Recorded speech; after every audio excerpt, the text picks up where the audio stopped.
काव्या इस वक्त आदित्य को देख रही थी, जो कि कंसंट्रेट के साथ उसके गालों पर ऑइंटमेंट अप्लाई कर रहा था। काव्या उसके हैंडसम चेहरे को देख रही थी, जो इस वक्त बेहद सीरियस लग रहा था। आदित्य के हाथ में न जाने ऐसा क्या जादू था कि काव्या के गालों का दर्द गायब ही हो गया था, या फिर वह आदित्य को देखने में इतना ज्यादा खो गई थी कि उसका ध्यान अपने दर्द पर था ही नहीं। उसने आदित्य को देखते हुए मन ही मन कहा, क्या कोई इंसान सच में इतना हैंडसम हो सकता है कि उसे देखते ही सारी तकलीफें भूल जाए इंसान। काव्या को कुछ समझ में नहीं आ रहा था कि उसे आदित्य इतना पसंद कब आने लगा कि बस आदित्य को देखने से ही उसे सुकून मिलने लगा था। वहीं काफी देर बाद आदित्य ने काव्या के दोनों गालों पर ऑइंटमेंट अप्लाई करके अपने हाथों को टिश्यू पेपर से साफ करके काव्या की तरफ देखकर थोड़ी सख्त आवाज में कहा, अगली बार से अगर इस तरह की बदतमीजी किसी ने भी तुम्हारे साथ की तो खड़ी खड़ी देखना मत। बाद में जो कुछ भी होगा वह मैं संभाल लूंगा। तुम्हें हर किसी को ईंट का जवाब पत्थर से, लोहे का रॉड से देना है।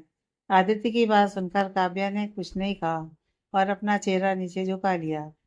यह देख आदित्य ने उसका चेहरा ऊपर उठाकर उसकी आंखों में आंखें डालकर देखते हुए कहा, मैंने क्या कहा वह तुम्हें समझ आया ना? काव्या ने उसकी तरफ देखकर धीमी आवाज में कहा, हाँ, पर अगर मेरी वजह से कभी आप किसी बड़ी मुसीबत में फंस गए तो? काव्या की बात सुनकर आदित्य ने उसका चेहरा अपने हाथों में भरकर ऊपर उठाते हुए कहा, आदित्य कपूर नाम है मेरा। बड़ी से बड़ी और छोटी से छोटी मुश्किल को चुटकी बजाते सॉल्व करने की हिम्मत रखता हूँ मैं। इसलिए तुम्हें इन सब की टेंशन लेने की जरूरत नहीं है। अगर अगली बार से मुझे अगर पता चला कि किसी ने तुम्हारे साथ बदतमीजी की है और तुमने चुपचाप सब कुछ देखा है, तो मुझसे बुरा कोई नहीं होगा। गलत करने वाले जितना ही गलत होते हैं, सहने वाला भी उतना ही गलत होता है। आदित्य की बात सुनकर काव्या ने कहा, कोई जानबूझकर अपने साथ गलत नहीं होने देता। इंसान की मजबूरी से खुद के साथ गलती होने देती है। वह लंदन की रॉयल फैमिली की प्रिंसेस है और मैं एक मामूली लड़की। उसके सामने मेरी क्या ही औकात है। अगर आप मेरे साथ नहीं होते तो शायद अभी तक मैं किसी जेल में होती, या फिर मेरे साथ कुछ अनहोनी हो जाती। यहाँ पर सिर्फ पैसों का राज चलता है। अगर आप भी द ग्रेट आदित्य कपूर नहीं होते तो शायद आप मुझे वहां से कभी यहाँ पर नहीं लेकर आ पाए होते। काव्या की बात सुनकर आदित्य चुप हो गया, क्योंकि काव्या कहीं ना कहीं सच कह रही थी। पर आदित्य ने एटीट्यूड के साथ काव्या की तरफ देखते हुए कहा, इसलिए इंसान को मेहनत करके खुद को इस काबिल बनाना चाहिए कि पूरी दुनिया उसके सामने झुक जाए। और मैं दुनिया को अपने सामने झुकाने की हिम्मत रखता हूँ। मैंने खुद को इस काबिल बनाया है कि दुनिया मेरे सामने अपना सिर झुकाए। मुझे फर्क नहीं पड़ता कि लोग मेरे बारे में क्या सोचते हैं। मुझे इससे भी फर्क नहीं पड़ता कि लोगों को पैसे वाले एरोगेंट लगते हैं। मुझे अगर किसी चीज़ से फर्क पड़ता है तो वह चीज़ से कि लोग मेरी मेहनत को कपूर फैमिली का पैसा बताते हैं। जबकि मैंने अपना बिजनेस शुरू करने में कपूर फैमिली की तरफ से 1 रुपए भी नहीं लिया था। मैंने खुद के दम पर अपनी एक एक कंपनी खोली और आज मेरी कंपनी दुनिया की टॉप 3 कंपनी में से एक है। मैं इस सब के लिए अपनी रातों की नींद गंवा दी है। सक्सेस इतनी आसानी से नहीं मिलता। सक्सेस के पीछे इस कदर पागल हो जाना पड़ता है कि खुद को भूलना पड़ता है। काव्या चुपचाप आदित्य की बातें सुन रही थी। उसे आदित्य की बातें कहीं ना कहीं बिल्कुल सही लग रही थी। वहीं काव्या को चुप देखकर आदित्य ने कहा, फिलहाल तुम्हें यह सब सोचने की जरूरत नहीं है। जब तक मैं तुम्हारे साथ हूँ, तुम्हें किसी भी चीज की चिंता करने की भी जरूरत नहीं है। मैं तुम्हारे ऊपर कभी कोई मुश्किल नहीं आने दूंगा। आदित्य की बात काव्या के दिल को छू गई। उसने मुस्कुराते हुए कहा, मुझे पता है कि आप कभी मुझे चोट नहीं पहुंचने दोगे और मेरी लाइफ की सारी प्रॉब्लम दूर कर दोगे। पर आपके जाने के बाद तो मुझे खुद को संभालना सीखना ही होगा ना। इसलिए आप हर वक्त मुझे खुद के ऊपर डिपेंड होना मत सिखाइए, क्योंकि मैं आगे चलकर खुद के लिए प्रॉब्लम क्रिएट नहीं करना चाहती। मुझे खुद भी काबिल बनना होगा। आखिर कब तक आपकी उंगली पकड़ कर चलती रहूंगी? एक न एक दिन तो मेरा हाथ छोड़ ही देंगे। कहकर काव्या ने अपना चेहरा नीचे झुका लिया। वहीं उसकी बात सुनकर आदित्य दोबारा चुप हो गया, क्योंकि उसे भी कॉन्ट्रैक्ट के बारे में याद आ गया था। उसे चुप देखकर काव्या ने मुस्कुराते हुए कहा, वह सब छोड़िए, अभी तो कॉन्ट्रैक्ट खत्म होने में 8 महीने बाकी है। काव्या की बात सुनकर आदित्य को याद आया कि उनके कॉन्ट्रैक्ट को 4 महीने हो चुके हैं। उसे यकीन नहीं हो रहा था कि काव्या के साथ उसके 4 महीने बीत चुके हैं। यह सोचकर ही कि अब काव्या बस उसके पास 8 महीने के लिए है, उसे अजीब सा लगने लगा। पर उसने खुद को कंट्रोल करते हुए कहा, ये सब छोड़ो और चलो। कुछ देर बाद वह लोग आदित्य के विला वापस आ गए। विला आने के बाद काव्या सीधा ऊपर अपने कमरे में चली गई। आदित्य भी उसके पीछे पीछे उसके रूम में आ गया। उसने काव्या की तरफ देखा, जो कि अपने रूम में बेड पर बैठी हुई थी और अपनी आंखें बंद कर चुकी थी। उसने कहा, क्या तुम्हें नींद आ रही है? काव्या ने अपनी आंखें खोलकर धीमी आवाज में कहा, हाँ मुझे नींद आ रही है, क्योंकि मैं काफी ज्यादा थक चुकी हूँ। काव्या की बात सुनकर आदित्य ने कहा, ठीक है, पर पहले तुम दवाई खा लो, ताकि तुम्हारे रेसेस जल्दी ठीक हो सकें। आदित्य की बात सुनकर काव्या ने कहा, मैंने दवाई खा ली है, अब आप जाइए, मुझे सोना है। आदित्य ने कहा, ठीक है, मैं तुम्हें डिनर के टाइम पर उठा दूंगा। इस वक्त शाम के 5 बज रहे हैं। काव्या ने अपना सिर हिलाया और आदित्य वहां से चला गया। आदित्य के जाने के बाद काव्या ने अपनी आंखें बंद कर दी और वह बेड पर लेटकर सोने की कोशिश करने लगी, पर उसे नींद नहीं आ रही थी। इस वक्त वह अकेली रहना चाहती थी, जिस वजह से उसने आदित्य को नींद का बहाना बनाकर यहाँ से भेज दिया था। उसके दिमाग में कई सवाल घूम रहे थे, जिनका जवाब वह खोजना चाहती थी। वहीं दूसरी तरफ आदित्य लिविंग रूम में आकर काव्या के बारे में ही सोच रहा था। काव्या के चेहरे को देखकर वह समझ गया था कि काव्या जरूर कुछ सोच रही है। इनफैक्ट वह भी कुछ सोच रहा था। उसने जल्दी से अपने रूम में आकर किसी को कॉल लगाते हुए कहा, मैंने तुम्हें जिसका पता लगाने के लिए कहा था, क्या तुमने उसका पता लगा लिया है? दूसरी तरफ से उस इंसान ने कहा, सर, हमने काफी कोशिश की, पर हमें 15 साल पुरानी कोई भी डिटेल नहीं मिल रही है। हमने उस लड़की को ढूंढने की बहुत कोशिश की, पर अब तक हमारे हाथ में कुछ भी नहीं लगा। उस इंसान की बात सुनकर आदित्य ने गुस्से से चिल्लाते हुए कहा, इतने दिन हो गए और तुम अब तक सिर्फ एक लड़की का पता नहीं लगा पाए? मैं तुम लोगों को फ्री के पैसे नहीं देता हूँ, करोड़ों में पैसे देता हूँ तुम लोगों को, और तुम उसे ढूंढ नहीं पा रहे हो। आदित्य का गुस्सा देखकर दूसरी तरफ से उस इंसान ने डरते हुए कहा, सर, हम कोशिश कर रहे हैं और मुझे यकीन है कि हम बहुत जल्दी उन्हें ढूंढ लेंगे। आदित्य ने गुस्से से कहा, यही तुम्हारे लिए सही होगा। इतना कहकर उसने कॉल कट कर दिया। कॉल कट होने के बाद उसने अपने दोनों हाथ सर पर रखते हुए कहा, तुम कहाँ चली गई बेबी? एक बार तुम वापस मेरी जिंदगी में आ जाओ, उसके बाद सब कुछ सही हो जाएगा। अगर तुम मेरे पास होती तो शायद मुझे नाटक और इस सब की जरूरत भी नहीं पड़ती। सब कुछ सही होता। प्लीज वापस आ जाओ। कहकर आदित्य बेड पर बैठ गया। उसने जैसे ही अपनी आंखें बंद की, उसकी आंखों के सामने एक छोटी सी बच्ची का हंसता चेहरा आ गया, जिसे याद करके वह मुस्कुराने लगा। पर अगले ही पल उसकी आंखों के सामने काव्या का चेहरा घूमने लगा, जिसमें काव्या मुस्कुरा रही थी। काव्या का चेहरा अपनी आंखों के सामने देखकर उसने झट से अपनी आंखें खोलकर खुद से कहा, काव्या का चेहरा क्यों दिख रहा है मुझे? उसने खुद से कहा, आदित्य, तू क्या सोच रहा है? तेरी लाइफ में बस तेरी बेबी के लिए जगह है, तू किसी और के बारे में नहीं सोच सकता। आदित्य ने खुद को डांटते हुए कहा, पर उसका दिल था कि मानने को तैयार नहीं था। उसे खुद पर गुस्सा आ रहा था, पर वह अब कर ही क्या सकता था। काफी देर तक वह अपने जज्बातों के साथ उलझा रहा। आखिर में जब उसे कुछ समझ में नहीं आया, वह स्टडी रूम में जाकर अपना काम करने लगा।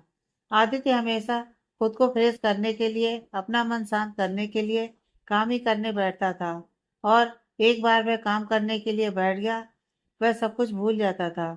इस बार भी ऐसा ही हुआ। वह अपने काम में इतना ज्यादा मशगूल हो गया कि वह सब कुछ भूल गया। शाम के 7 बजे आदित्य को एहसास हो गया कि उसे काम करते करते 3 घंटे से ज्यादा का टाइम हो गया है। तभी उसे याद आया कि शाम को काव्या अपने रूम में सो गई थी। उसने अपना लैपटॉप बंद किया और सीधा काव्या के रूम में आ गया। उसने धीरे से दरवाजा खोला तो उसे बेड पर छोटे बच्चों की तरह सिकुड़ कर सो रही काव्या दिखी। काव्या को देखते ही उसके चेहरे पर मुस्कुराहट आ गई। वह धीरे से अंदर आया।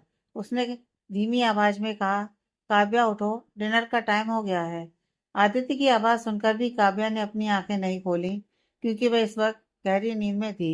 आदित्य ने दोबारा कहा, काव्या आंखें खोलो, उठो, चलो, डिनर का टाइम हो गया है। आदित्य ने दोबारा कहा, पर फिर भी काव्या नहीं उठी। यह देखकर आदित्य ने उसे हिलाते हुए कहा, काव्या उठो। आदित्य के इस तरह से हिलाने के कारण काव्या डर के मारे उठकर बैठ गई। वहीं उसे डरकर उठकर बैठता देखकर आदित्य ने उसे घूरते हुए कहा, इतनी क्यों डर गई तुम? मैं कोई भूत नहीं हूँ। आदित्य की बात सुनकर काव्या ने अपनी नींद भरी आंखों से उसे देखते हुए कहा, इस तरह से कौन उठाता है डराकर? आप मुझे शांति से भी तो उठा सकते थे ना। काव्या की बात सुनकर आदित्य ने उसे घूरते हुए कहा, मैं पिछले 5 मिनट से तुम्हें उठाने की कोशिश कर रहा हूँ शांति से, पर तुम उठने को तैयार नहीं थी, इसलिए मुझे यह तरीका आजमाना पड़ा। आदित्य की बात सुनकर काव्या ने मुंह बनाते हुए कहा, ऐसा नहीं हो सकता। हम जल्दी उठ जाते हैं। आपने हमें ठीक से उठाया नहीं और अब हम पर ही इल्जाम लगा रहे हो। काव्या की बात सुनकर आदित्य उसे घूरने लगा। वहीं आदित्य को खुद को घूरता देखकर काव्या ने मुंह बनाते हुए कहा, अब आप हमें घूर क्यों रहे हो? हमारे फेस पर कुछ लगा है क्या? काव्या की बात सुनकर आदित्य ने कहा, कुछ भी नहीं। इतना कहकर वह वहां से सीधा बाहर चला गया। वहीं काव्या ने मुंह बनाकर उसकी तरफ देखा और वह भी उठकर बैठ गई। कुछ देर बाद वह भी फ्रेश होकर नीचे लिविंग रूम में आ गई।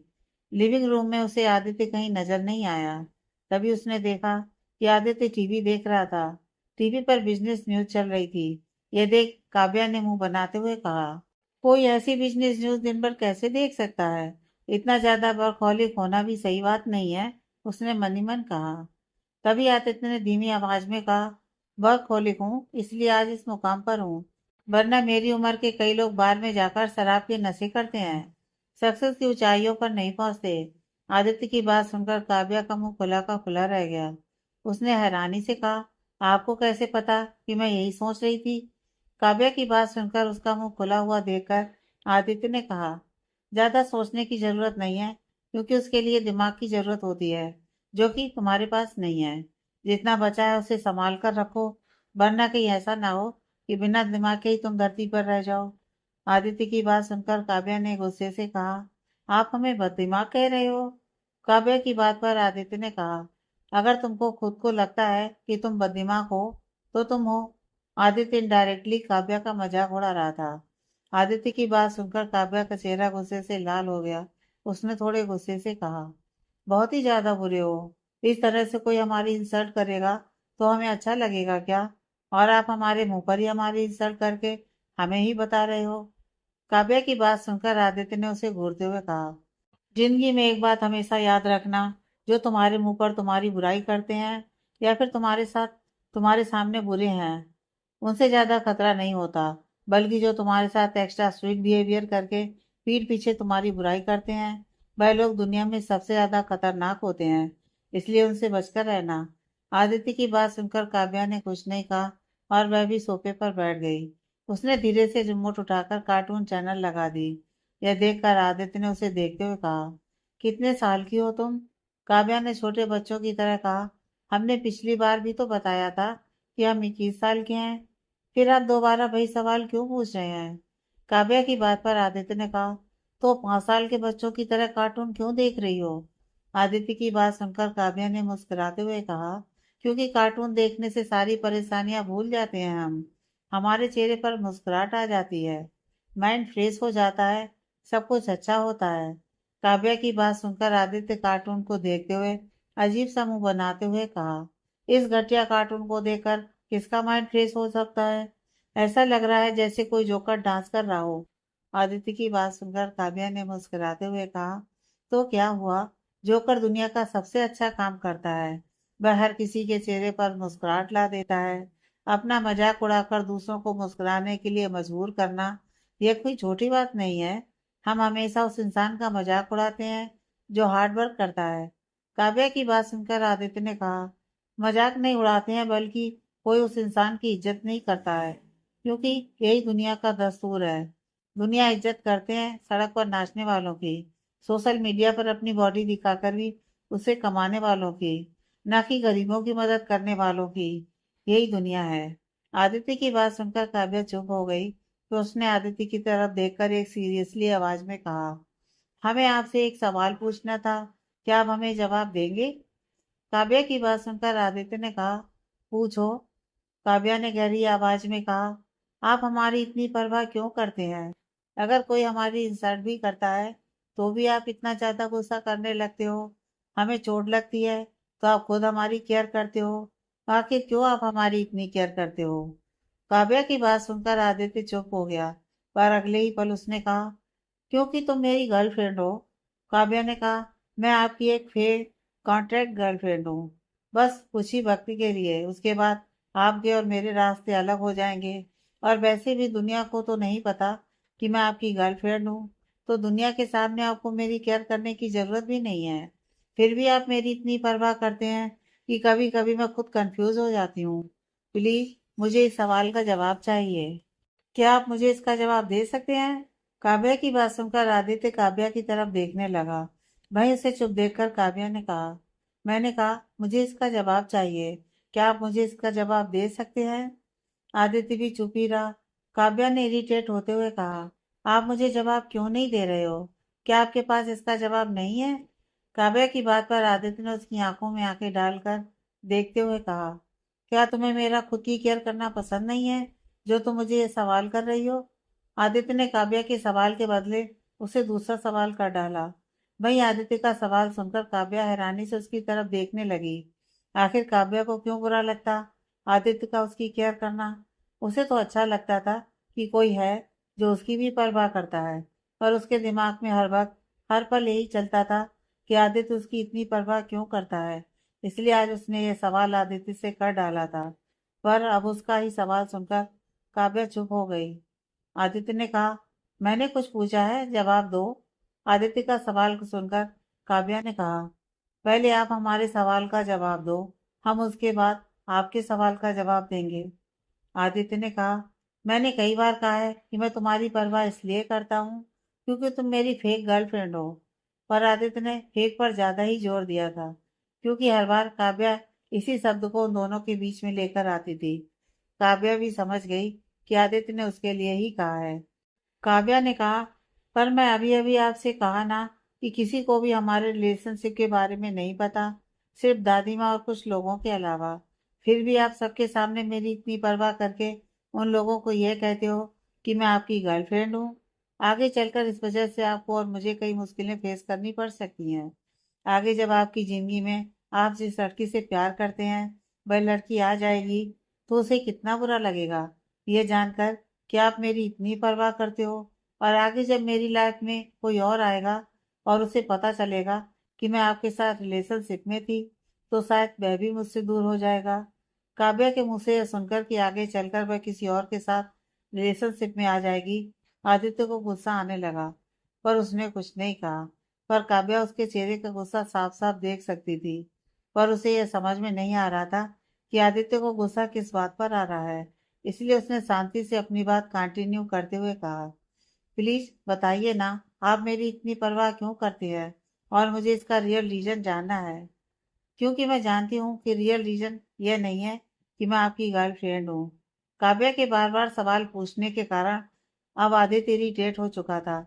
उसने इरिटेट होते हुए कहा, तुम क्यों बार बार एक ही सवाल कर रही हो, जबकि मैंने इसका जवाब तुम्हें पहले ही दे दिया है। तुम लड़कियों की आदत होती है एक ही सवाल को बार बार रिपीट करके पूछना और दूसरों को तंग करना। आदित्य की बात सुनकर काव्या हैरानी से उसकी तरफ देखने लगी। उसने कुछ कहना चाहा, तभी आदित्य ने कहा, नो मोर क्वेश्चंस। इसका जवाब मैं तुम्हें दे दिया है। अगर तुम्हें मानना है तो तुम मान सकती हो, नहीं मानना है तो मत मानो। अब चुपचाप चलो डिनर करने के लिए, क्योंकि मुझे भूख लग गई है। इतना कहकर आदित्य तेजी से वहां से डाइनिंग एरिया की तरफ चला गया। वहीं काव्या पीछे से हैरानी से उसकी तरफ देखती रही। उसने खुद से कहा, मुझे पता है कि आप झूठ बोल रहे हो। कुछ तो ऐसी बात है जिसे आप मुझसे छुपा रहे हो, और मैं उस बात का पता लगाकर ही रहूंगी। कहते हुए काव्या मुस्कुराने लगी। उसने खुद से कहा, मुझे नहीं पता कि आप मेरी परवाह क्यों करते हो, पर आपको मेरी परवाह करना मुझे पसंद है। कहकर वह मुस्कुराने लगी। दूसरी तरफ इंडिया में इस वक्त दिन का टाइम हो रहा था। मुंबई के लोखंडवाला में एक तंग सी गली, जहाँ पर छोटे छोटे घर बने हुए थे, वहां पर एक घर जो काफी पुराना लग रहा था। उस घर के एक छोटे से कमरे में एक लड़की घुटनों के बल अपना चेहरा छुपाकर फूट फूट कर रो रही थी। उसकी हालत बिल्कुल भी ठीक नहीं लग रही थी। उसे देखकर ऐसा लग रहा था जैसे वह काफी टाइम से रो रही हो। तभी बाहर से किसी ने उसके रूम के दरवाजे पर जोर जोर से हाथ से मारते हुए कहा, आसना, क्या हो गया है तुझे? 2 दिन से तू रूम से बाहर नहीं निकली। क्या हुआ है तुझे बता। अगर तू इसी तरह घर में बैठी रहेगी तो तेरे भाई बहन और मैं और तेरे बाबा हम सब भूखे मर जाएंगे। तू समझती क्यों नहीं है। अगर तू बाहर जाकर कमाएगी नहीं तो हमारा घर कैसे चलेगा। बाहर कोई और नहीं, आसना की माँ थी, जिसे आसना से कोई मतलब नहीं था। उसके लिए बस आसना उसके घर को चलाने का एक जरिया थी। अपनी माँ की आवाज़ सुनकर आसना ने खुद को संभालते हुए कहा, माँ मैं ठीक हूँ और मैं आज काम पर जा रही हूँ, इसलिए आपको ज़्यादा टेंशन लेने की ज़रूरत नहीं है। फाइनली आसना की बात सुनकर कि वह काम पर वापस जा रही है, उसकी माँ ने चैन की सांस ली और वह बिना कुछ कहे वहां से चली गई। वहीं दरवाजा खटखटाने की आवाज़ बंद होती है। आसना ने दोबारा अपना चेहरा घुटने में छुपाया और रोने लगी। उसने रोते हुए खुद से कहा, कोई नहीं मेरे पास जिसके साथ मैं अपनी फीलिंग शेयर कर सकूं, जिसे बता सकूं इस वक्त मैं किस कंडीशन से गुजर रही हूँ। भगवान, आखिर मैंने कौन से पाप किए थे जो आपने मुझे इस घर में पैदा किया।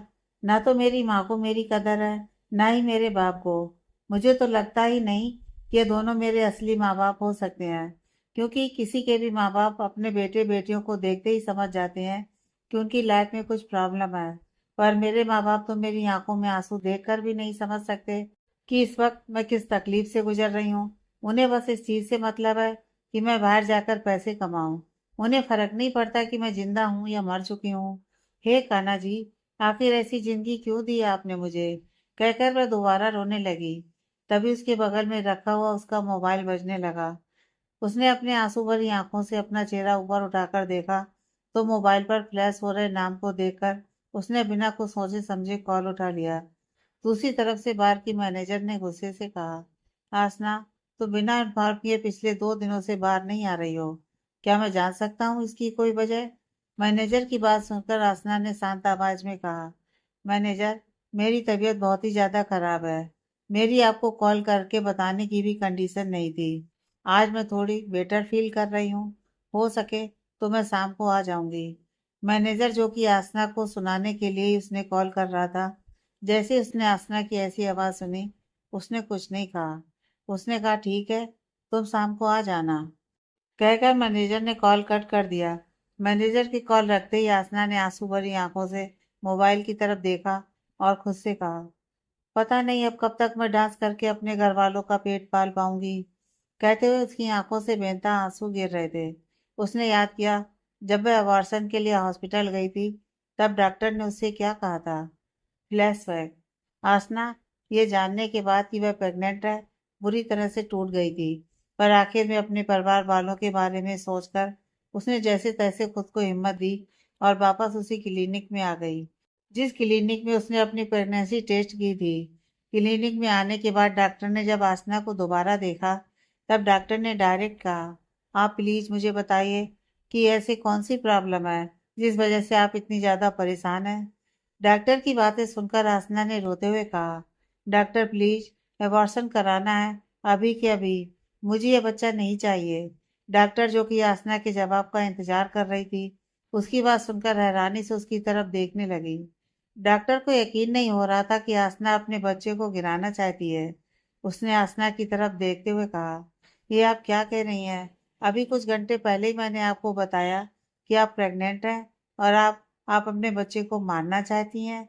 आप जानती हैं ना, गर्भपात कराना कितना बड़ा क्राइम है। डॉक्टर की बातें सुनकर आसना ने रोते हुए कहा, मैं जानती हूँ, पर इस वक्त मेरे पास दूसरा कोई रास्ता नहीं है। अगर मैंने इस बच्चे को जन्म दिया तो मेरा पूरा परिवार बर्बाद हो जाएगा। इस बच्चे का कोई फ्यूचर नहीं है। मैं शादीशुदा नहीं हूँ। मैं कुंवारी माँ हूँ। मैं एक बार डांसर हूँ जो एक आदमी की हैवानियत का शिकार हो गई और आज ये आदमी की हैवानियत की निशानी मेरे पेट में पल रही है, जिसे मैं चाह कर भी अपने पास नहीं रख सकती। प्लीज डॉक्टर, मेरी मदद कीजिए, वरना मैं अपनी जान दे दूंगी। कहते हुए आसना घुटनों के बल जमीन पर बैठ गई। आसना की बात सुनकर डॉक्टर ने उसका चेहरा अपने हाथों में भरकर प्यार से कहा, अगर ऐसी बात है तो जरूर मैं तुम्हारी मदद करूंगी। वैसे तो ये गैर कानूनी है। जब तक बच्चों के पिता साइन करके फॉर्म सबमिट नहीं करते थे तब तक अबॉर्शन नहीं कर सकते। पर तुम्हारी बात सुनकर मुझे नहीं लगता कि वह इंसान कभी यहाँ आएगा और तुम उसे बुलाना चाहोगी। इसलिए तुम टेंशन मत लो। हम पहले कुछ टेस्ट कर लेते हैं, उसके बाद मैं तुम्हें बताऊंगी कि हम कब अबॉर्शन कर सकते हैं। डॉक्टर की बात सुनकर आसना ने अपने दोनों हाथ जोड़ते हुए कहा, thank you so much doctor. आप नहीं जानती आपने मेरी कितनी बड़ी मदद कर दी है। डॉक्टर ने कहा, थैंक यू कहने की जरूरत नहीं है, मैं भी एक औरत हूँ। कुछ देर बाद डॉक्टर ने आसना के सारे टेस्ट कर लिए थे और उनके चेहरे पर परेशानी नजर आ रही थी।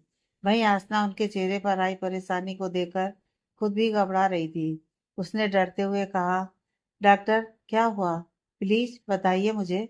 आसना की बातें सुनकर डॉक्टर ने गहरी सांस लेते हुए कहा, हम तुम्हारा अबॉर्शन नहीं कर सकते। डॉक्टर की बात सुनकर आसना ने हैरानी से कहा, डॉक्टर आप ये कैसी बात कर रही हैं।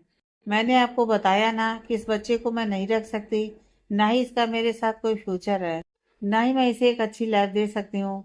आसना की बात सुनकर डॉक्टर ने कहा, आसना मैं जानती हूँ, पर अगर मैंने या किसी और डॉक्टर ने भी तुम्हारा अबॉर्शन किया तो तुम दोबारा कभी माँ नहीं बन पाओगी। डॉक्टर की बात सुनकर आसना की आंखें फटी की फटी रह गईं। उसने हैरानी से कहा, ये आप क्या कह रही हैं। डॉक्टर ने कहा, तुम्हारी प्रेगनेंसी काफ़ी कॉम्प्लिकेटेड है। अगर हमने अबॉर्शन किया तो तुम फ्यूचर में कभी कंसीव नहीं कर पाओगी। आज मैं जानती हूँ ये तुम्हारे लिए काफ़ी डिफिकल्ट टाइम है, पर फैसला अब तुम्हें खुद लेना है। अगर तुमने आज उस बच्चे को गिरा दिया तो फ्यूचर में शायद तुम कभी माँ नहीं बन पाओगी, और एक माँ ना बनने का दुख क्या होता है यह तो तुम जानती ही हो। इतना कहकर डॉक्टर चुप हो गई। डॉक्टर की बात सुनकर आसना ने रोते हुए कहा, डॉक्टर प्लीज कोई और रास्ता तो होगा ना, मैं क्या करूं। आपने जो कहा उसके बाद मैं अबॉर्शन नहीं करवा सकती, क्योंकि मैं फ्यूचर में अपने खुद के बच्चों को जन्म देना चाहती हूँ। मैं अपनी एक गलती की वजह से अपना पूरा फ्यूचर बर्बाद नहीं कर सकती। प्लीज डॉक्टर कुछ और बताइए। डॉक्टर ने कहा, आसना तुम्हारे पास कोई रास्ता नहीं है सिवाय इस बच्चे को जन्म देने के अलावा। आखिर में डॉक्टर ने आसना को काफी कुछ समझाया और उसके बाद आसना क्लिनिक से निकल गई। इस वक्त उसकी हालत पहले से भी ज्यादा खराब लग रही थी। उसकी सारी उम्मीदें टूट चुकी थीं। इस वक्त उसके पेट में एक अजनबी का बच्चा पल रहा था। उसे खुद नहीं पता था कि अब वह क्या करे। उसकी जिंदगी पूरी तरह से खराब हो चुकी थी। आसना ने खुद को संभाला और सड़क के किनारे बैठ गई। उसने अपने पेट पर हाथ फेरते हुए कहा, तुमने मेरी पूरी जिंदगी बर्बाद कर दी। पूरी जिंदगी सिर्फ तुम्हारी वजह से आज मैं इस रास्ते पर आकर खड़ी हो चुकी हूँ। इसके बारे में मैंने कभी सोचा भी नहीं था। नफरत है मुझे तुमसे, नफरत, बेइंतहा नफरत। कहकर आसना ने अपनी आंखें बंद की तो उसकी आंखों के सामने सूरज का चेहरा आ गया, जिसे याद करते ही उसके चेहरे पर गुस्सा नजर आने लगी। उसने जल्दी से अपनी आंखें खोलते हुए कहा, एक दिन तुम्हें इस गलती का एहसास जरूर होगा। कहकर उसने खुद को संभाला और खड़ी हो गई। जैसे तैसे आसना अपने घर आ गई और पिछले 2 दिनों से वह अपने रूम में इसी तरह से रो रही थी। उसे किसी से कोई मतलब नहीं था। 2 दिनों से ना जाने उसकी माँ ने उसे कितनी गालियां दे दी थी, पर फिर भी आसना उनकी सारी बातों को इग्नोर करती थी, क्योंकि वह जानती थी कि चाहे वह कुछ भी क्यों ना करे, उसकी माँ को उससे हमेशा ही प्रॉब्लम रहेगी। कैलिफोर्निया में इस वक्त रात का टाइम हो रहा था। काव्या बालकनी में बैठकर चांद को देख रही थी। उसने मुस्कुराते हुए कहा कि यहाँ पर 3 दिन कैसे बीत गए, आपके साथ रहते हुए एहसास ही नहीं होता कि वक्त इतनी जल्दी गुजर जाता है, और जब आप दूर होते हैं तब ऐसा लगता है कि एक घड़ी जीने में 1 साल का समय लग रहा है। काव्या ने मुस्कुराते हुए कहा, पता नहीं आपसे इतना जुड़ाव कब से हो गया। आपके बिना रहने के बारे में सोच भी नहीं सकती, ये जानते हुए भी कि आप मेरे नसीब में नहीं हो। दिल हर वक्त यही दुआ करता है कि बस उस खुदा से आपको हमेशा हमेशा के लिए मांग लूं और अपने सीने में छुपा कर रख लूं। काव्या आदित्य के बारे में ही सोच रही थी। उसके चेहरे पर एक प्यारी सी मुस्कुराहट थी। काफी देर बाद उसने खुद से कहा, हे भगवान, हम उनके बारे में ही क्यों सोचते रहते हैं। चलो अब हमें नीचे जाना चाहिए। इतना कहकर काव्या रूम में आ गई और फिर नीचे लिविंग रूम में आ गई। उसे आदित्य कहीं नजर नहीं आया। उसने चारों तरफ देखकर आदित्य को ढूंढने की कोशिश की, पर आदित्य वहां पर था ही नहीं। आखिर में उसने खुद से कहा, लगता है किसी मीटिंग में गए होंगे। इतना सोचकर वह टीवी के सामने आकर बैठ गई और उसने टीवी ऑन की। टीवी ऑन करते ही सबसे पहले टीवी पर एक न्यूज फ्लैश हो रही थी। काव्या जैसे जैसे उसको देख रही थी, उसके चेहरे पर घबराहट और हैरानी के एक्सप्रेशन आ रहे थे। उसने खुद से कहा, क्या सच में ये सब इन्होंने किया। इतना कहते हुए वह चुप हो गई। उसे समझ में नहीं आ रहा था कि जो कुछ भी हो रहा है क्या वह सही है काव्या अभी भी हैरानी से टीवी पर चल रही न्यूज़ को देख रही थी। उसे अपनी आंखों पर यकीन नहीं हो रहा था। तभी दोबारा न्यूज एंकर इंग्लिश में कहने लगी, जैसा कि आप जानते हैं कि लंदन की रॉयल फैमिली की प्रिंसेस क्रिस्टीना कितनी ज़्यादा एरोगेंट है। हमें उसका एक और सबूत मिल गया है। प्रिंसेस क्रिस्टीना कई नॉर्मल सिटीजन के साथ बदतमीजी करती हुई दिखाई दे रही हैं इन सभी वीडियो में। तो क्या हम आपसे पूछना चाहते हैं कि एक प्रिंसेस को इस तरह का बिहेवियर रखना चाहिए या उन्हें काइंड होना चाहिए। उसके बाद कहते ही वहां पर कई सारे वीडियो चलने लगे जहां पर कैटरीना कई लोगों के साथ बदतमीजी कर रही थी और कई लोगों को तो उसने जमीन पर अपनी नाक रगड़ने के लिए भी मजबूर कर दिया था। उन सभी वीडियो में कैटरीना काफी ज्यादा एरोगेंट नजर आ रही थी और उसके चेहरे पर शैतानी मुस्कुराहट भी नजर आ रही थी। ऐसा लग रहा था कि वह किसी हिंदी टीवी सीरियल की विलन हो। तभी उस एंकर ने घबराते हुए कहा, एक और बड़ी खबर सामने आ रही है कि प्रिंसेस क्रिस्टीना के कई सारे वीडियो सोशल मीडिया पर वायरल हो रहे हैं। अभी अभी हमारे हाथ में एक वीडियो लगा है जिसमें प्रिंसेस क्रिस्टीना काफी ज्यादा आपत्तिजनक हालत में दिखाई दे रही हैं। तो आप सभी देखिए इस वीडियो को। इतना कहते ही वहां पर एक और वीडियो नजर आने लगा जिसमें क्रिस्टीना एक लड़के को अपनी तरफ खींचकर जबरदस्ती किस कर रही थी और वह लड़का उसे खुद से दूर करने की कोशिश कर रहा था। यहाँ तक कि उस लड़के के बगल में एक और लड़की खड़ी थी जो कि काफी खूबसूरत थी। उसकी आंखों से आंसू बह रहे थे। ऐसा लग रहा था कि जैसे ये उस लड़के की गर्लफ्रेंड हो और वह लड़का कैटरीना को खुद से दूर करने की कोशिश कर रहा था, पर कैटरीना उसे छोड़ने को ही तैयार नहीं थी। कुछ देर में कैटरीना ने उस लड़के को छोड़ा और मुस्कुराते हुए उस लड़की की तरफ देखने लगी। वह लड़का गुस्से से कैटरीना को देख रहा था। कैटरीना उस लड़की के पास आकर खड़ी हो गई। कैटरीना ने उस लड़की की आंखों में आंखें डालकर देखते हुए गुस्से से कहा, तूने देखा मैंने तेरी आंखों के सामने तेरे ही पति के साथ मैंने क्या किया। तो तू ही सोच कि तेरी क्या ही औकात है मेरे सामने। अगली बार से अपनी ये जुबान खुलने से पहले 1000 बार सोच लेना कि तू किसके सामने बात कर रही है। इस बार तो बस तेरे पति को तेरे सामने किस किया है। अगली बार कहीं इसके साथ सब कुछ ना कर लूं। कहते हुए वह हंसने लगी। वहीं इसी वीडियो के तुरंत बाद एक और वीडियो नजर आने लगा। काव्या तो यह सब कुछ देखकर हैरान थी। उसे समझ में नहीं आ रहा था कि लंदन की प्रिंसेस के साथ आखिर ये सब करने की किसकी हिम्मत हो सकती है। तभी उसके दिमाग में एक ख्याल आया। उसके दिमाग में सबसे पहले आदित्य का ख्याल आया, पर बाद में उसने कहा, वह ऐसा क्यों करेंगे। तभी दोबारा उसने सोचा, पर उन्होंने तो प्रिंस विलियम को धमकी दी थी कि वह उनकी फैमिली को बर्बाद कर देंगे। कहीं सच में यह सब इन्होंने ही तो नहीं किया। काव्या ने खुद से सवाल किया। उसे समझ में नहीं आ रहा था कि जो कुछ भी वह सोच रही है वह सही है या गलत। फिर उसने खुद से कहा, अगर ये सब इन्होंने किया है तो कहीं इन पर कोई मुसीबत ना आ जाए। हम ऐसा नहीं होने दे सकते। हमारी वजह से अगर इन्हें कुछ हुआ तो हम खुद को कभी माफ नहीं कर पाएंगे। काव्या ने खुद से कहा और जल्दी से अपनी जगह से खड़ी हुई। उसने एक नौकर की तरफ देखते हुए कहा, आपके सर कहाँ हैं। उस नौकर ने रिस्पेक्ट के साथ कहा, मैडम सर थोड़ी देर पहले ऑफिस के लिए निकल गए। यह सुनकर कि आदित्य घर पर नहीं है, काव्या ने खुद से कहा, हम क्या करें, हमें इनका ऑफिस भी कहाँ है ये भी नहीं पता। फिर उसने अपने नौकर की तरफ देखकर उदासी भरी आवाज में कहा, क्या आपको उनका ऑफिस पता है। हमें उनके ऑफिस जाना है।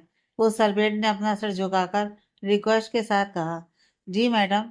सर्वेंट की बात सुनकर काव्या ने खुशी से कहा, क्या आप हमें वहां पर लेकर चलोगे। काव्या को देखकर सर्वेंट ने कहा, जी मैडम। आदित्य ने उन सभी से कहा था कि काव्या जो कुछ भी कहे उन्हें उसकी बात माननी है, इसलिए सर्वेंट ने काव्या को मना नहीं किया। कुछ देर बाद काव्या गाड़ी में बैठी हुई थी और एक ड्राइवर गाड़ी चला रहा था। काव्या मुस्कुराते हुए कैलिफोर्निया की सड़कों को देख रही थी। उसने खुद से कहा, कितना खूबसूरत है ये शहर। करीब 1 घंटे के बाद ड्राइवर ने गाड़ी एक बड़ी सी बिल्डिंग के सामने रोक दी।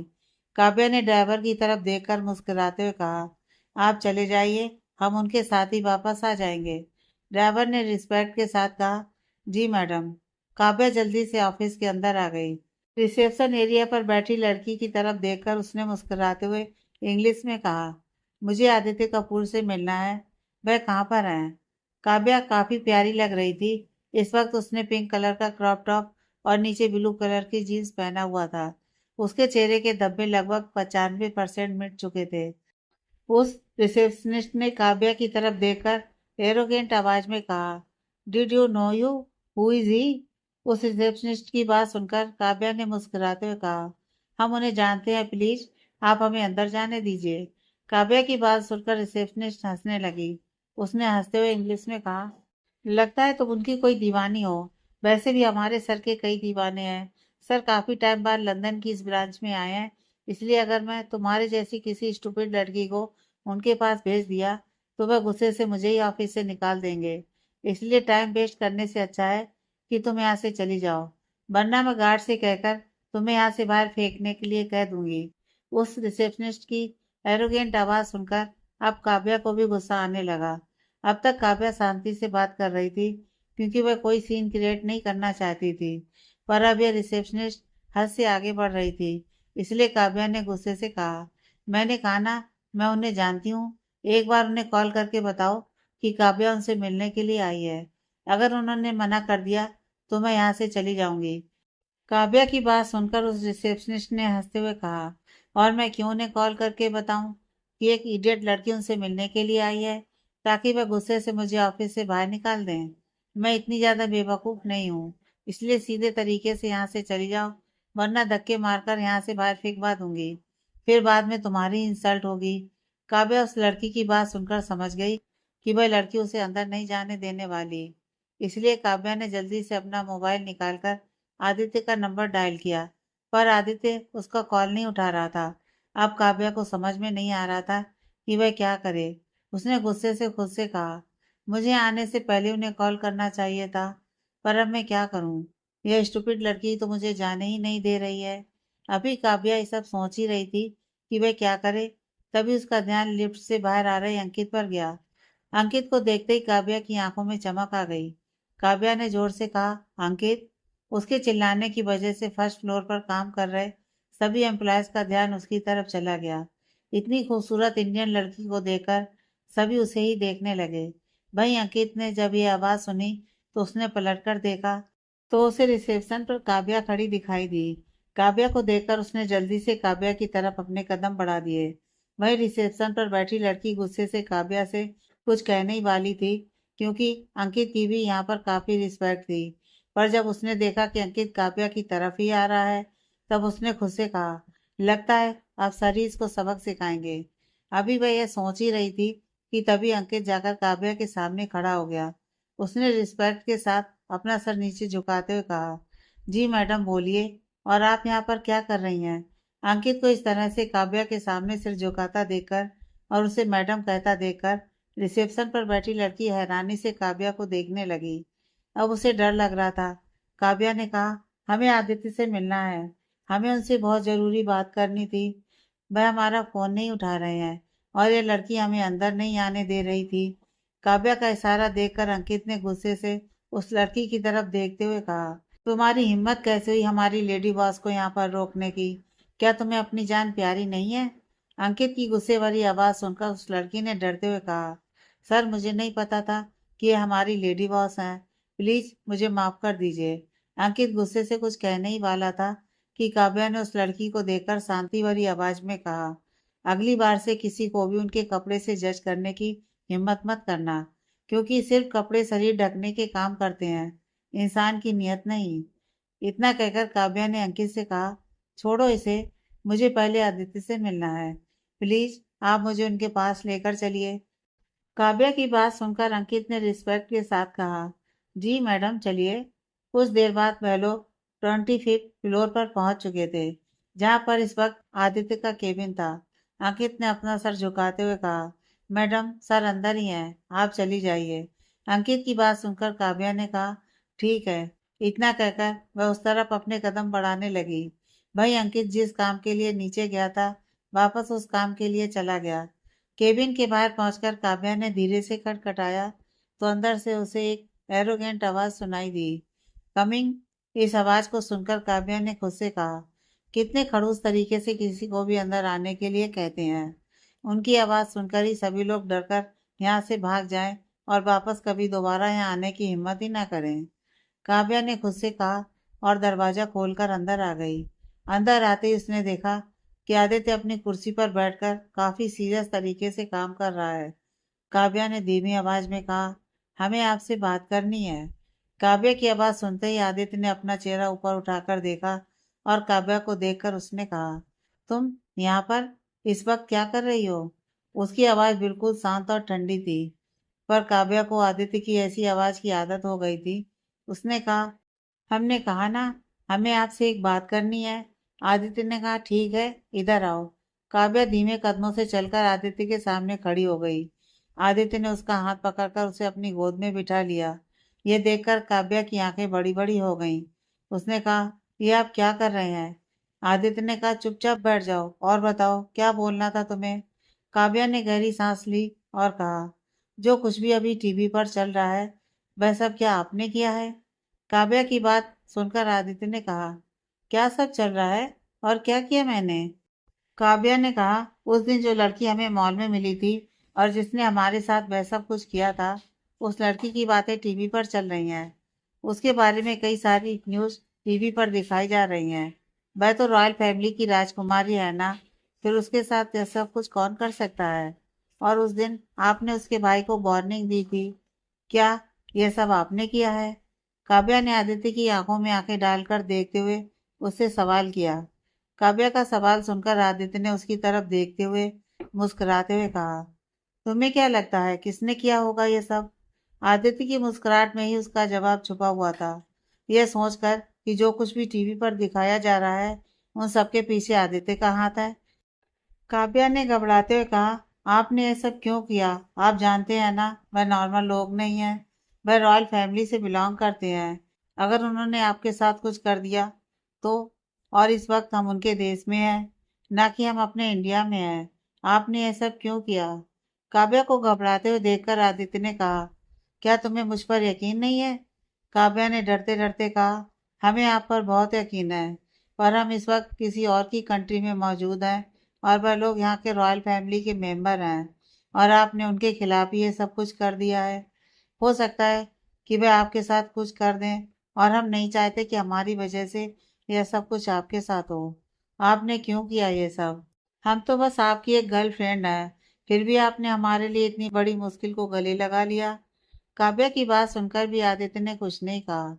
काव्या ने कहा, प्लीज ये सब बंद करवा दीजिए, हम आपको किसी मुसीबत में नहीं देखना चाहते। काव्या बार बार आदित्य से यही सब कह रही थी। उसके चेहरे पर आदित्य अपने लिए चिंता देख सकता था, जो कि बस उसकी दादी वसुधा जी के चेहरे पर हमेशा होती थी। आदित्य ने काव्या की तरफ देखकर मुस्कुराते हुए कहा, क्या तुम्हें मेरे लिए टेंशन हो रही है कि वह लोग मुझे मार ना डालें? यह कहकर आदित्य मुस्कुराने लगा। वही उसकी बात सुनकर काव्या ने रोते हुए उसके मुंह पर हाथ रखा और कहा, ऐसी बातें मत कीजिए। काव्या को रोता देखकर आदित्य ने कहा, रोना बंद करो, कुछ नहीं होगा। आदित्य कपूर कोई मामूली इंसान नहीं है। तुम अभी मेरे बारे में कुछ नहीं जानती, इसलिए तुम डर रही हो। अगर मैं चाहूँ तो रॉयल फैमिली को पूरी तरह से बर्बाद कर सकता हूँ, पर मैं उन्हें धीरे धीरे झटका दूंगा। और वैसे भी तुम्हारी इंसल्ट उन सभी ने नहीं, बल्कि उस क्रिस्टीना ने की थी, इसलिए मैंने रॉयल फैमिली को टारगेट करने की जगह उसे टारगेट किया है। रॉयल फैमिली चाह कर भी मेरे साथ कुछ नहीं कर सकती, इसलिए टेंशन लेना बंद करो। आदित्य की बातें सुनकर काव्या ने कहा, आप ये सब क्या कर रहे हैं? कशीना उनकी बेटी है। अगर आपने उसके साथ भी कुछ किया है, फिर भी वह लोग आपके साथ कुछ भी कर सकते हैं। वह लोग उस इंसान को जान से मारना चाहते होंगे। अगर उन्हें भनक भी लग गई कि सबके पीछे आप हो तो आपकी जान को खतरा हो सकता है। प्लीज हमें इंडिया जाना है, अभी के अभी इंडिया चलिए। काव्या ने छोटे बच्चों की तरह रोते हुए आदित्य से कहा। काव्या की बातें सुनकर आदित्य काव्या की तरफ देखने लगा। उसे काव्या की आंखों में खुद के लिए परेशानी, चिंता नजर आ रही थी। उसने मुस्कुराते हुए कहा, ठीक है, हम इंडिया चलते हैं, पर मैं उसे इतनी आसानी से नहीं छोड़ने वाला। आदित्य की बातें सुनकर काव्या ने उसकी तरफ देखते हुए कहा, आप बात क्यों नहीं मानते? आप यह सब कुछ हमारे लिए क्यों कर रहे हो? हमारे लिए इतनी बड़ी मुश्किल में पड़ सकते हो आप, जबकि हम दोनों का तो कोई रिश्ता भी नहीं है। काव्या ने इतना कहा ही था कि आदित्य ने कहा, तुम क्यों बार बार भूल जाती हो कि तुम मेरी गर्लफ्रेंड हो? चाहे कुछ दिनों के लिए ही सही, पर तुम मेरी हो, सिर्फ मेरी। काव्या आदित्य की बात सुनकर हैरानी से उसकी तरफ देख रही थी। तभी आदित्य ने उसका चेहरा अपने हाथों में भरकर कहा, मैं अपनी चीजों को भी किसी को हाथ नहीं लगाने देता। और तुम मेरी गर्लफ्रेंड हो और उसने तुम्हें 2 थप्पड़ मारकर मेरी इंसल्ट की है, तो उसे इसका हिसाब चुकाना ही होगा। आदित्य की बात सुनकर काव्या उसकी तरफ ही देख रही थी। आदित्य ने धीरे से आगे बढ़कर काव्या के गाल पर किस करते हुए कहा, यहीं पर थप्पड़ मारा था ना उसने। इतना कहकर उसने दूसरे गाल पर भी उसी जगह पर किस कर दिया। काव्या ने अपनी आंखें बंद कर दी। उसके हाथों की मुट्ठी कस गई थी।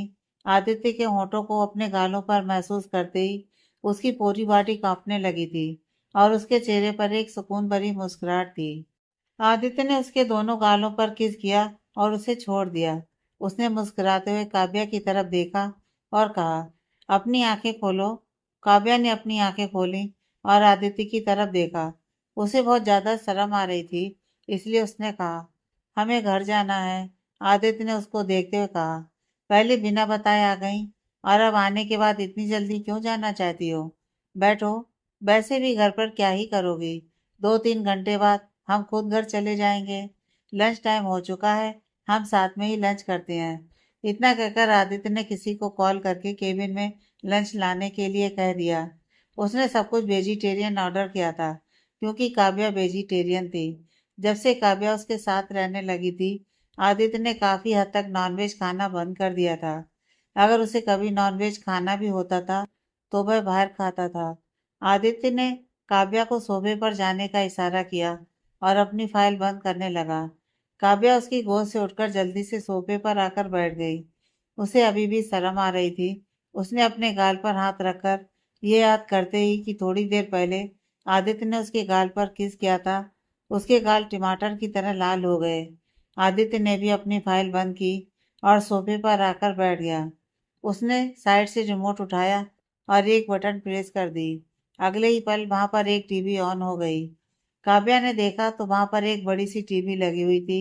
एक लड़की होने के नाते काव्या को कहीं ना कहीं कृष्णा के लिए बुरा लग रहा था, पर अब काव्या कुछ नहीं कर सकती थी, इसलिए वह चुपचाप सब कुछ देख रही थी। आदित्य ने मुस्कुराते हुए कहा, ऐसे मेरा बदला लेने का यह तकनीक बहुत ही ज्यादा बोरिंग है। कुछ भी मजा नहीं आ रहा है, पर मुझे ये करना ही पड़ा। आदित्य की बात सुनकर काव्या ने खुद से कहा, किसी को इस तरह से जलील करना इन्हें बोरिंग लगता है, तो फिर इनके लिए इंटरेस्टिंग क्या होगा? काव्या ने खुद से पूछा। काव्या ने मन ही मन सब कुछ कहा था। तभी आदित्य ने कहा, मेरा बदला लेना कितना ज्यादा खतरनाक हो सकता है, ये तुम सोच भी नहीं सकती। क्रुएल्टी की हर एक हद पार हो जाती है, जो कि तुम देख नहीं पाओगी। इसलिए अपने छोटे से दिमाग पर ज्यादा जोर मत डालो। आदित्य की बात सुनकर काव्या फिर से उसे घूरने लगी। उसने मन ही मन कहा, पता नहीं ये इंसान हमारे मन की बातें कैसे समझ आता है। आदित्य ने टीवी की तरफ देखकर मुस्कुराते हुए कहा, अगर इतनी जोर जोर से सोचोगी तो कोई भी तुम्हारे दिल की बातें समझ ही लेगा। काव्या ने इस बार कुछ नहीं सोचा, क्योंकि वह समझ गई थी कि इंसान हमेशा उसकी सारी बातें आसानी से समझ जाता है। वहीं दूसरी तरफ इस वक्त रॉयल पैलेस लंदन में, पूरे पैलेस में इस वक्त गुस्से भरी आवाज सुनाई दे रही थी। लंदन के राजा और क्रिस्टीना और विलियम के पिता किंग चार्ल्स ने गुस्से से चिल्लाते हुए कहा, वेयर इज क्रिस्टीना? उनके गुस्से भरी आवाज सुनकर उनकी वाइफ और लंदन की क्वीन कैथरीन ने कहा, वह अपने रूम में है, वह बाहर ही नहीं आ रही है। किंग ने गुस्से से कहा, प्रिंस विलियम कहाँ है? उन्हें कहो कि ये सब अभी के अभी दबाए। इस तरह से हमारी बहुत इंसल्ट हो रही है। कितने लोग कॉल करके हमें इस सब के बारे में पूछ रहे हैं।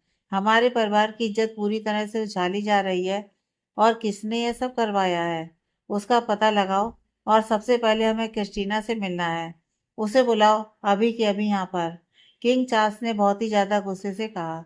उनकी आवाज सुनकर उनकी वाइफ क्वीन कैथरीन भी डर गईं। वहीं क्रिस्टीना इस वक्त अपने रूम में बैठी हुई थी। उसके चेहरे पर गुस्सा नजर आ रहा था और इस वक्त क्रिस्टीना से इतनी बड़ी गलती हो चुकी थी।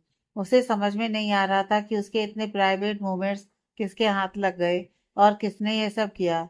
अगर किसी को उसे ब्लैकमेल करना होता तो वह लोग उसे पैसों की डिमांड कर सकते थे, पर यह सीधा सोशल मीडिया पर पोस्ट हो गए थे। इसलिए उसे समझ में नहीं आ रहा था कि कौन उसके साथ दुश्मनी निभाकर ये सब कर रहा है। वह इसी उधेड़बुन में थी। उसे गुस्सा भी बहुत आ रहा था और अपने डैड किंग चार्ल्स से भी डर बहुत लग रहा था। वहीं किंग विलियम को जब पता चला कि उसकी बहन के साथ यह सब कुछ हो रहा है, वह गुस्से से पागल हो गया। उसकी कंपनी के शेयर भी तेजी से गिर रहे थे। और उनके परिवार के इंसल्ट भी बहुत ज़्यादा हो रही थी। उसने अपने असिस्टेंट टोनी की तरफ देखते हुए कहा, जितनी जल्दी हो सके पता लगाओ कि यह सब किसने किया है। मैं उस इंसान को छोड़ूंगा नहीं जिसने रॉयल फैमिली पर हाथ डालने की हिम्मत की है। विलियम की बात सुनकर टोनी ने अपना सिर हिलाया और वहां से चला गया। इस वक्त विलियम को बहुत ही ज्यादा गुस्सा आ रहा था।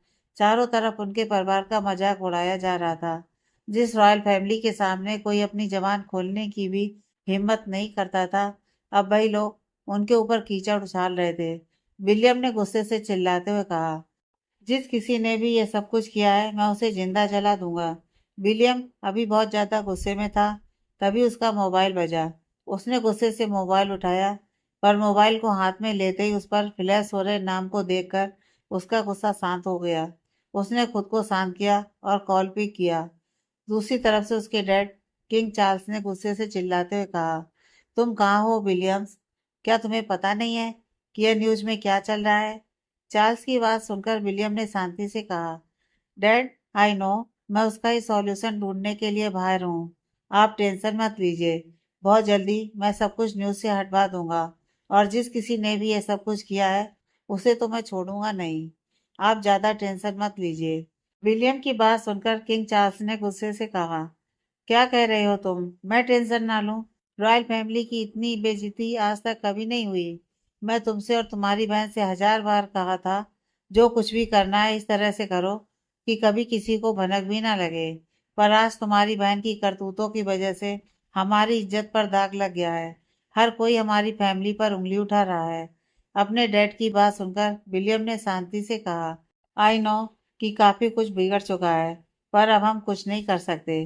प्लीज आप कैटरीना पर गुस्सा मत कीजिए। आप जानते हैं ना, वह गुस्से में अपने साथ कुछ भी कर सकती है। विलियम की बातें सुनकर चार्ल्स ने गुस्से से चिल्लाते हुए कहा, तुम मुझे नहीं बताओगे कि मुझे उसके साथ क्या करना है और क्या नहीं? चुपचाप जल्दी से इस मैटर को हैंडल करो। अगले 1 घंटे के अंदर ये सारी वीडियो डिलीट हो जानी चाहिए। अगर दोबारा किसी ने ब्रॉडकास्ट करने की हिम्मत की तो उसकी जान ले लो। किंग चार्ल्स की बात सुनकर विलियम ने कहा, ओके डैडी, आपने जो कहा है मैं वही करूँगा। इतना कहकर किंग चार्ल्स ने कॉल कट कर दिया। उनके बगल में ही क्वीन कैथरीन खड़ी थी। उन्होंने घबराते हुए कहा, सब कुछ अंडर कंट्रोल हो जाएगा ना? कैथरीन की बात सुनकर चार्ल्स ने गुस्से में कहा, यह सब कुछ हमारी ही गलती है। हमने अपने बच्चों पर अगर थोड़ी सी भी लगाम लगाई होती तो आज ये सब कुछ नहीं हो रहा होता। क्रिस्टीना कहाँ है? कैथरीन ने घबराते हुए कहा, वह अपने रूम का दरवाजा ही नहीं खोल रही है। कैथरीन की आवाज़ सुनकर किंग चार्ल्स ने कहा, ओके, चलो मुझे उसके साथ बात करनी है। मुझे जानना है कि कौन है जिसके साथ उसने दुश्मनी मोल ली है, ताकि हमें दुश्मन का पता लगाने में आसानी हो। चार्ल्स की बात सुनकर कैथरीन ने कहा, ठीक है चलिए। कुछ ही देर में दोनों क्रिस्टीना के रूम के बाहर आकर खड़े हो गए। क्वीन कैथरीन ने कहा, क्रिस्टीना बेटा दरवाजा खोलो। और अंदर से क्रिस्टीना ने कुछ नहीं कहा। अब क्वीन कैथरीन ने घबराते हुए किंग चार्ल्स से कहा, क्रिस्टीना दरवाजा नहीं खोल रही। किंग चार्ल्स ने कहा, इतनी ज्यादा टेंशन लेने की जरूरत नहीं है। मैं अच्छे से जानता हूँ कि मेरी बेटी क्या कर सकती है और क्या नहीं। कुछ ही देर में एक रॉयल सर्वेंट अपने हाथ में उस रूम की डुप्लीकेट चाबी लेकर आ गया।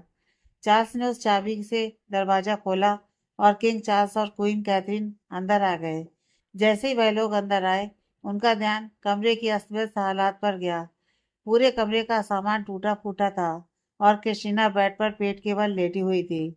ऐसा लग रहा था कि थोड़ी देर पहले इस कमरे में भूकंप आया हो। क्वीन कैथरीन ने गुस्से से कहा, क्रिस्टीना, ये सब क्या है? अपनी मॉम की आवाज़ सुनकर क्रिस्टीना ने अपना चेहरा ऊपर उठाकर देखा, और जैसे ही उसने अपनी मॉम को देखा, वह जल्दी से उठकर खड़ी हो गई और सीधा जाकर अपनी मॉम से लिपट गई। उसने अपनी मॉम को कसकर पकड़ते हुए कहा, मॉम, मेरे साथ ये सब क्या हो रहा है? अपनी बेटी की ऐसी हालत देखकर कैथरीन ने प्यार से उसके सर पर हाथ फेरते हुए कहा, तुम टेंशन मत लो। तुम्हारा भाई और तुम्हारे डैड जल्दी सब कुछ ठीक कर देंगे। अपनी मॉम की बात सुनकर कैटरीना ने रोते हुए कहा, पर यह सब मेरे साथ किसने किया मॉम? उसने इतना कहा ही था कि किंग चार्ल्स ने गुस्से से कहा, कैटरीना, मुझे बताओ कि तुमने इतने दिनों में किस किस के साथ पंगे लिए थे? तुमने कितने लोगों को अफोर्ड किया था? तुम्हें कितनी बार समझाया है कि बेफिजूल में लोगों के साथ उलझना बंद करो? तुम्हारी वजह से पहले ही हमारे बिजनेस को कितना नुकसान हो चुका है। ये बात तुम अच्छे से जानती हो, फिर भी लोगों को परेशान करना तुमने नहीं छोड़ा। अब न जाने कौन सा तुम्हारा दुश्मन हमारे परिवार को बर्बाद करना चाहता है। किंग चार्ल्स की बात सुनकर क्रिस्टीना ने रोते हुए कहा, डोंट नो, ये सब किसने किया है? मैंने किसी को भी अफेंड नहीं किया है। Dad, I sure. क्रिस्टीना को इतना रोता देखकर क्वीन कैथरीन ने कहा, क्यों मेरी बेटी को परेशान कर रहे हैं? देखिए वे कितना ज्यादा रो रही है। कैथरीन की बात सुनकर किंग चार्ल्स ने कहा, जो हमारी बदनामी हो रही है उसका क्या? तुम्हें वह दिखाई नहीं दे रहा है? तुम्हें बस इसके आंसू दिखाई दे रहे हैं। आगे की कहानी नेक्स्ट पार्ट में।